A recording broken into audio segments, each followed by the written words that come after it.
नमस्कार, स्वागत है आप सबका मिशन ज्ञान के ऑनलाइन प्लेटफॉर्म पर।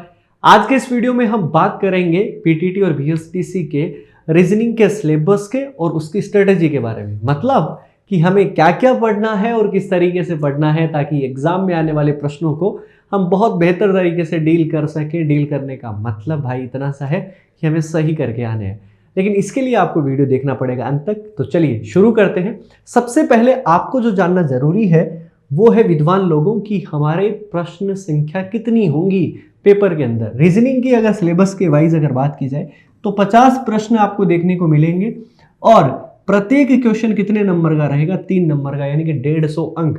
पूरे अंक भाग के प्रतिशत की अगर मैं बात करूं तो 25% भाग रीजनिंग कवर करेगा, मतलब बहुत बड़ा वेटेज है।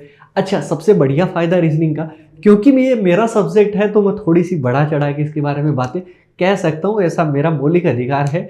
और देखो वो इसलिए क्योंकि यहाँ पर नंबर लाना बहुत आसान है। दूसरी बात, नंबर पूरे में से पूरे ला सकते हो आप, 150 में से 150 स्कोर कर सकते हो। लेकिन भाई 150 में से 150 स्कोर करने के लिए आपको कुछ टॉपिक पढ़ने पड़ेंगे। कुछ का मतलब आपको लगभग रीजनिंग आपको यहाँ पर पढ़नी है। कौन कौन से टॉपिक हैं वो हम जान लेते हैं। सबसे पहले मैंने ऊपर ही ऊपर लिखा है, सिलेबस की बात कर रहा हूं मैं यहाँ पर, और सबसे पहले ऊपर ही ऊपर लिखा है मैंने कोडिंग डिकोडिंग। अगर बात करें हिंदी में, कूट भेदन परीक्षण या संकेत बद्धता इसको कहा जाता है। और सबसे पहले वाला टॉपिक भी हम यही पढ़ेंगे। क्यों? क्योंकि रीजनिंग के सारे लॉजिक तो इसी में छुपे हुए हैं और इस एक टॉपिक के दम पर मैं आपको रीजनिंग के कई सारे टॉपिक को बहुत अच्छे से डील करना सिखा दूंगा।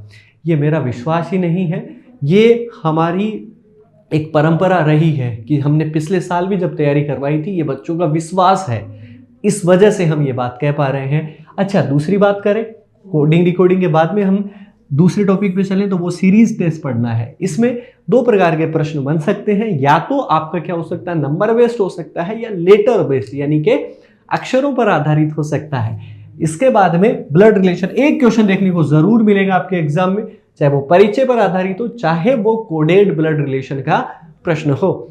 इसके बाद में डायरेक्शन टेस्ट से भी क्वेश्चन देखने को मिले हैं। पिछले साल के एग्जाम पेपर की बात की जाए तो वहां से प्रश्न इस टॉपिक से बने हैं वहां पे। इसके बाद में एनालॉजी, अगर आप ये पढ़ लोगे कोडिंग डिकोडिंग तो सादृश्यता जिसको कहा जाता है वो बहुत आसान लगेगी, एक जैसा सा टॉपिक आपको लगेगा। क्लासिफिकेशन यानी कि वर्गीकरण, ओड वन आउट जिसको कहा जाता है, 4 वर्ड दिए जाएंगे, उसमें से एक छांटना होगा, बहुत आसान काम होता है। 1-2 टिप्स बताऊंगा मैं आपको और पूरा टॉपिक हो जाएगा खत्म। लेकिन उसके लिए आपको क्लासेस लेनी पड़ेंगी भाई, ऐसा क्यों सोच रहे हैं आप? आगे चलते हैं, आगे कुछ और टॉपिक के बारे में जानते हैं। कैलेंडर और क्लॉक से कभी कभी प्रश्न बन जाते हैं, कभी बन गए इसका मतलब हम पढ़ेंगे, क्योंकि हमारा टारगेट ना 150 में से 150 नंबर प्राप्त करना है। रीजनिंग के हिसाब से मैं बात कर रहा हूं। इसके बाद में बात करें अल्फाबेट टेस्ट, कोडिंग डिकोडिंग से जुड़ा हुआ सा टॉपिक आपको देखने को मिलेगा। अल्फाबेट टेस्ट भी आप उसी तरीके से कर लोगे। इसके बाद में बात करें वेन डायग्राम की, वेन डायग्राम से प्रश्न बनते ही बनते हैं। आप ये लीजिए कि मैंने स्टार लगा दिया, मतलब यहां से प्रश्न पक्के ही बनेंगे, ठीक है जी। इसके बाद में मैथमेटिकल ऑपरेशन से भी प्रश्न देखने को मिल जाते हैं। प्लस का अर्थ माइनस है, माइनस का अर्थ गुणा है, इस तरीके के प्रश्न, ठीक है। इसके बाद में बात करें यहां पर, इसमें साथ साथ में आप अर्थमेटिक रीजनिंग और लगा सकते हैं, जिसमें कि एज से रिलेटेड आपके प्रश्न पूछे जा सकते हैं, ठीक है ना।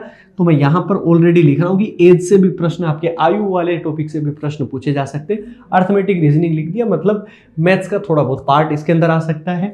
इसके बाद में रैंकिंग एंड ऑर्डर यानी कि क्रम परीक्षण से भी प्रश्न बन सकते हैं। ए बी से बड़ा है, बी सी तथा डी दोनों से छोटा है, इस तरीके के प्रश्न। लॉजिकल रीजनिंग यानी कि स्टेटमेंट वाले जितने भी प्रश्न हैं वो भी हम पढ़ेंगे, चाहे वो सिलोगिज्म हो यानी कि न्याय निगमन, कुछ ए बी है कुछ बी सी है, या फिर आपके स्टेटमेंट आर्ग्यूमेंट यानी कि कथन तर्क के, कार्यवाही तथा प्रभाव के, इस तरीके के प्रश्न, स्टेटमेंट एक्शन के प्रश्न बन सकते हैं।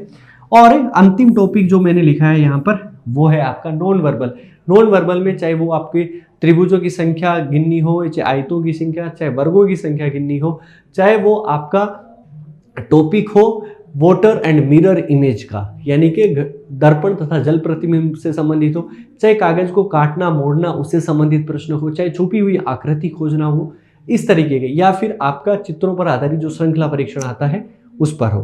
तो ये सारे के सारे टॉपिक हमारे केस में आएंगे नॉन वर्बल, मतलब जहां पे चित्रों का प्रयोग होगा। ये सारे के सारे टॉपिक पढ़ेंगे, लेकिन पढ़ना किस तरीके से है ये भी तो सवाल उठता है। तो चलिए अब हम चलते हैं स्ट्रेटजी के बारे में, हमारी रणनीति क्या रहेगी, किस तरीके से पढ़ेंगे। जैसे कि मान लेते हैं आपके सामने एक टॉपिक लिखा मैंने और वो मेरा फेवरेट टॉपिक है, क्योंकि रीजनिंग में इसी के आसपास आपको पढ़ा दूंगा। ठीक है जी, कोडिंग डिकोडिंग है। अगर आपके सामने कोडिंग डिकोडिंग का कोई प्रश्न आया तब आप उसको जल्दी कैसे सोल्व कर सकते हैं। मैंने जल्दी बोला क्योंकि टाइम की तो लिमिट होती है ना हमारे एग्जाम में, इस वजह से मैं आपको कह रहा हूं। तो यहां पर सबसे पहले हमारा क्या काम होगा कि इस टॉपिक के बेसिक्स आपको पता हो। बेसिक्स का मतलब आपको यह है कि जैसे ही प्रश्न दिखाई दिया वो कौन से टाइप का क्वेश्चन है वो आपको देखते ही समझ आ जाना चाहिए। टाइप बनते हैं इसमें, जैसे कि नंबर कोडिंग का प्रश्न है कि वो आपके प्लस माइनस वाला है कि सेम लेटर की कोडिंग है, इस तरीके से।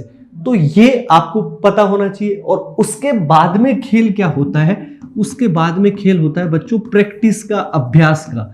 आपने इस टॉपिक के कितने सारे क्वेश्चन हल किए हैं, जितने सारे क्वेश्चन हल करोगे उतने ही बढ़िया होते जाओगे, उतने ही तगड़े होते जाओगे। ठीक है, तो ये रणनीति की यही एक कारगर नीति है मुझे लगता है।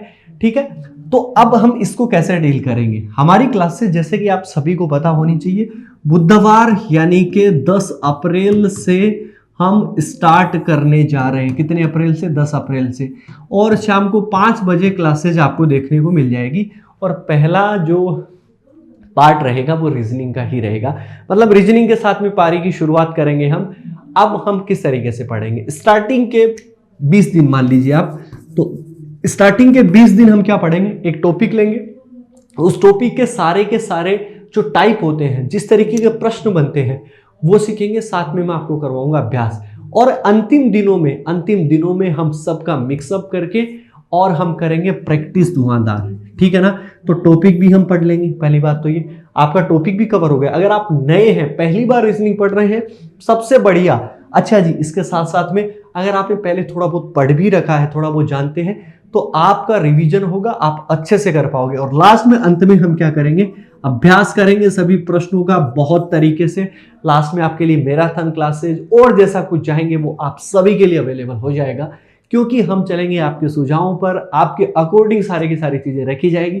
क्योंकि लाभ किसको मिलना है, आपको ही मिलना है। और सबसे बढ़िया बात, मिशन ज्ञान ने ना कोई आज तक आपसे एक पैसा चार्ज किया है, ना कभी भविष्य में करेगा। तो उम्मीद है कि आज का वीडियो, ये सारी जानकारी आप सभी के लिए लाभदायक साबित होगी। मुलाकात होगी आप सभी से अगले भाग में कुछ ऐसे ही इंफॉर्मेटिव चीजों के साथ में। तब तक अपना ख्याल रखिए, सुरक्षित रहिए और जुड़े रहिए मिशन ज्ञान के साथ। धन्यवाद।